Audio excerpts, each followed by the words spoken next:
Азыр болсо ошентип Амир Прайд спорт клубунун өкүлү Жаныбай Сатыкеев артка чегинип барып туруп каршы эпкинден ийгилик жаратканга аракет кылып аткан болсо, бирок башынан аягына чейин Азирет Жумабек уулу ушундай биринчи номер менен иштөөсүн демек андан ары ишке ашырууда.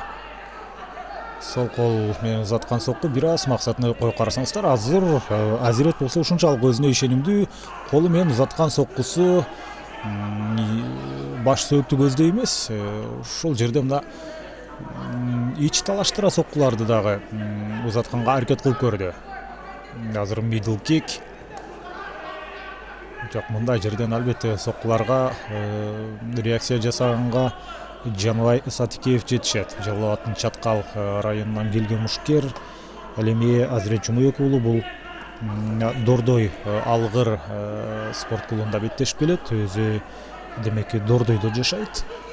Жан конушунда. Ал мезгилде кайрадан кармашып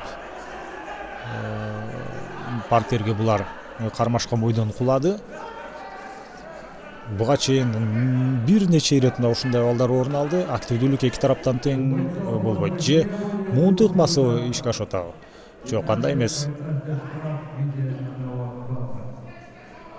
Ал жакта болсо ринг анонсер бир нерсе деп сүйлөдү, бирок ал угулган жок.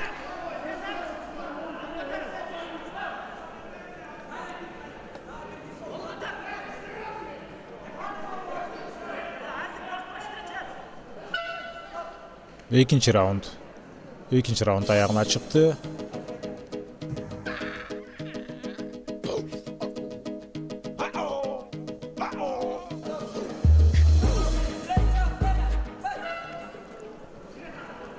Эми болсо үчүнчү раундду баштадык. Өздөрүнүн мыкты атаандашына караганда мыкты экенин далилдей турган учур мына ушул. Акыркы 5 мүнөттүк, мындан кийин андай мүмкүнчүлүк болбойт.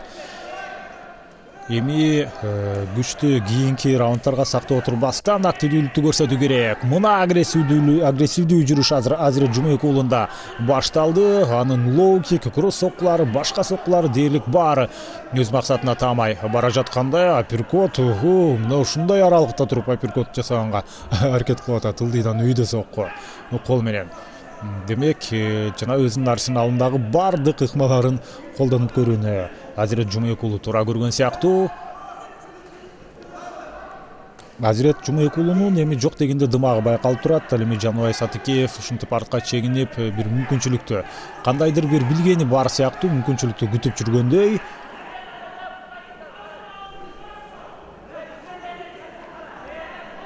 Жеңишке жетүү үчүн жөн гана атаандашты күтүп жүрбөстөн дагы бир кошумча албетте аракет керек. Сокку алмашуулар эки тараптан. Андай болсо, бул жерде лаки панч орун алып калышы да ыктымал, бирок сериялуу сокку алмашууларга барышкан жок. Жаныбай Сатыкеев бутка бир рет кирип келгенге аракет кылып көрдү.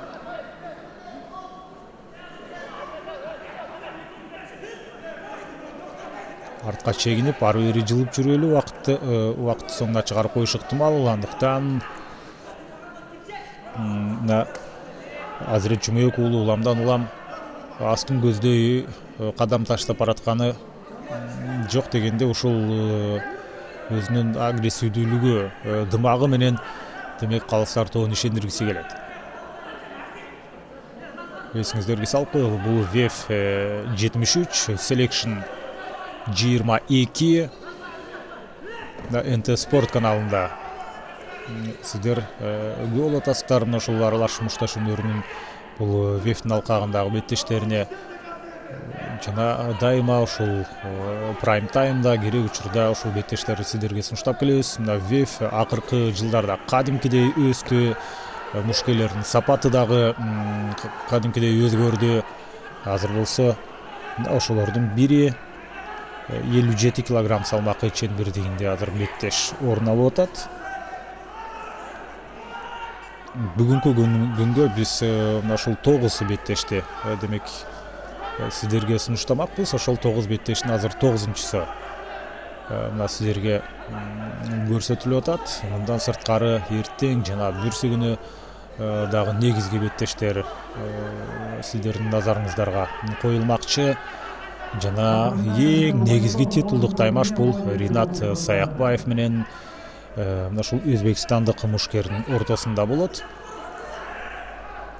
Ал эми азыр биз сиздер менен чогуу Жаныбай Сатыкеев жана Азирет Жумабек уулу ортосундагы 3-чү раундга күбө болуп атабыз. Таптакырына бири-биринин эсебин таба албай коюшту бул эки мушкер.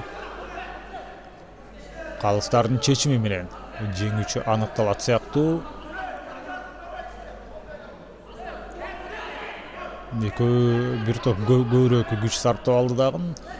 Андыктан акыркы минуталарга булардын толук күч кубаты деле толук жетишпей калган сыяктуу. Бирок ошого карабастан болгон өздөрүнүн мүмкүнчүлүгүн колдонуп атат. Муунту ыкмасы жок, ал иш жүзүнө ашкан жок.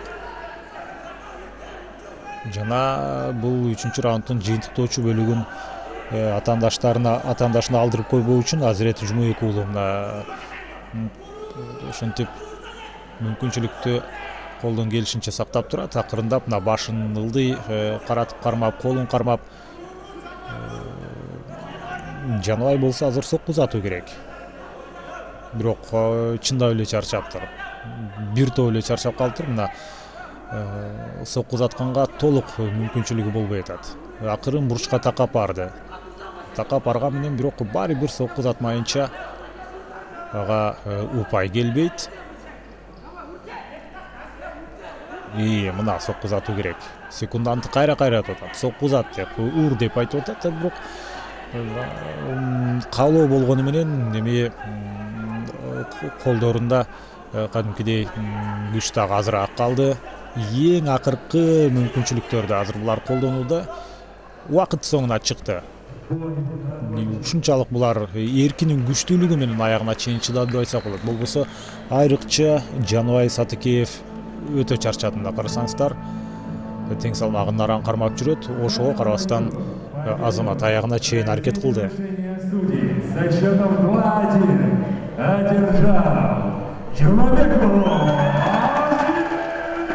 Мына ошентип, демек Азирет Жумабек уулу жеңишке жетти. Бул толугу менен мыйзам ченемдүү көрүнүш. Биринчи раундтан баштап акыркы раундга чейин ошол өзүнүн активдүүлүгүн көрсөттү. Урматтуу мекендештер, ошентип WEF 73 Selection 22 турниринин бүгүнкү берүүсүн соңуна чыгарабыз. Кызматыңыздарда мен Эркин Абдуллаев болдум. Кийинки экинчи жарым бөлүктөн жолукканча саламатта болуңуздар.